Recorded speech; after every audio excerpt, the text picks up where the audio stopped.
wakati wa uzinduzi mambo ambayo alielekeza asilimia kubwa tumeyatekeleza kwa ukubwa, lakini eneo ambalo lilikuwa limebaki lilikuwa ni ile eneo ambalo alielekeza kwamba tukae na wafanyabiashara na kuangalia kodi zao, maana wakati anazindua alisema amesikia minongono pia kwamba zisiwe juu sana lakini zisiwe chini sana. Kwa hiyo leo tumekutana na wafanyabiashara, lakini baada ya kuridhia, Mheshimiwa Rais ameridhia punguzo la kodi la asilimia 17 kwa wafanyabiashara hasa wale wa vizimba na asilimia 10 mpaka 16 kwa wafanyabiashara wa maeneo mengine.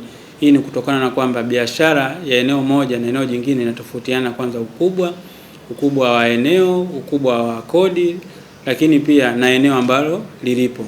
Kwa hiyo kubwa zaidi ni kwamba Mheshimiwa Rais ametoa punguzo la kodi kama alivyoelekeza wakati wa uzinduzi wa soko ambao tumeanza nao, ambao tayari walishaanza kufanya biashara kwa ukubwa ni wafanyabiashara wa vizimba ambao wenyewe wako ghorofa ground floor ya kwanza, ya pili pia, ambao wanauza mazao.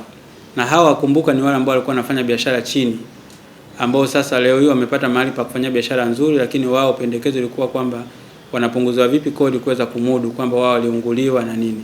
Lakini sambamba na hilo pia walipokea msamaha. Mheshimiwa Rais alitoa msamaha wa kodi kwa mwezi mmoja toka soko lilivyozinduliwa. Kumbuka soko lilizinduliwa mwezi wa pili tarehe 8.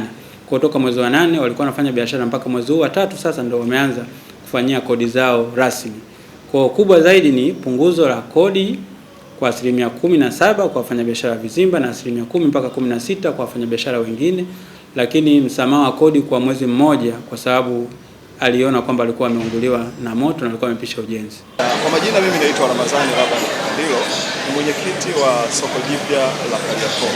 Tunamshukuru Mheshimiwa Rais kwenye eneo letu la ufunguzi alizungumzia swala la tozo, kwamba alipokea malalamiko na akasikia kuna manunguniko kwamba yapo maeneo watu wananungunikia tozo kubwa, lakini akasema kwamba tozo hizi basi ziangaliwe, wakae wawakilishi wa wafanyabiashara lakini na timu ya management kuangalia ni namna gani bora ya kuweza kupunguza viwango vya tozo hivi ili viendelee kuwa rafiki kwa wafanyabiashara.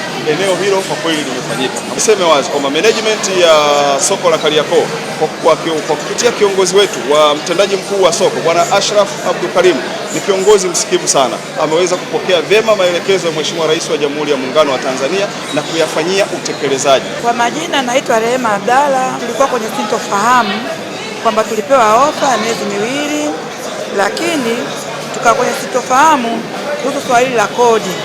Mpaka leo hii meneja wetu, tunamshukuru Mwenyezi Mungu, ni mtu mzuri, msikivu, anatupenda.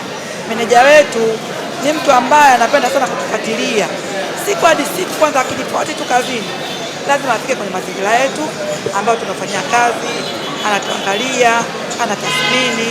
Kumbe alikuwa na lake moyoni, na lenyewe sio baya, la kwake la moyoni ndo alituita leo kwenye kikao kizuri ambacho kina amani, kina utulivu, kina hekima, kina busara zote, na kutupa lile ambalo alilotuitia, na hasa hususani swala la kodi.